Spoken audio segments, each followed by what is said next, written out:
చేయకూడని పనులు అంటే కొన్ని ఉన్నాయమ్మా. ఏమిటి అంటే ఈ గ్రహణం యొక్క ప్రభావం కరెక్ట్ 9 గంటల ముందు ఉంటుంది కనుక వీలైనంత త్వరగా 4 గంటల్లోపు ఆహారాన్ని తీసేసుకోవాలి. తర్వాత పక్క రోజు ఉదయం 2 గంటల వరకు ఎటువంటి ఆహారం తీసుకోకూడదు. ఎందుకంటే శరీరంలో ఆహారంగానే ఉన్నట్లయితే ఆహారం మీద కూడా ఆ యొక్క కిరణ ప్రభావం చేత అనారోగ్యాలు వస్తాయనేటువంటిది పెద్దలు సూచించారు. అందువల్ల మనం ఎట్టి పరిస్థితుల్లో కూడా ఆహారాన్ని మనం తీసుకోకూడదు.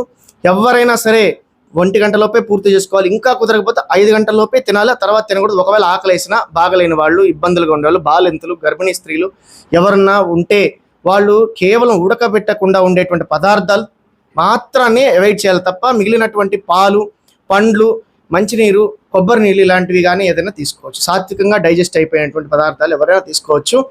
తీసుకొని వాళ్ళ యొక్క ఆరోగ్యాన్ని కాపాడుకోవచ్చు. మిగిలిన వాళ్ళు ఆరోగ్యవంతులు మాత్రం ఖచ్చితంగా ఇది వర్తిస్తుంది. 4 గంటల నుంచి అర్ధరాత్రి 2 గంటల వరకు తప్పదనమాట. ఎందుకంటే ఇది అందులో చాలా పెద్ద గ్రహణం, అందువల్ల ఇది తప్పని పరిస్థితి.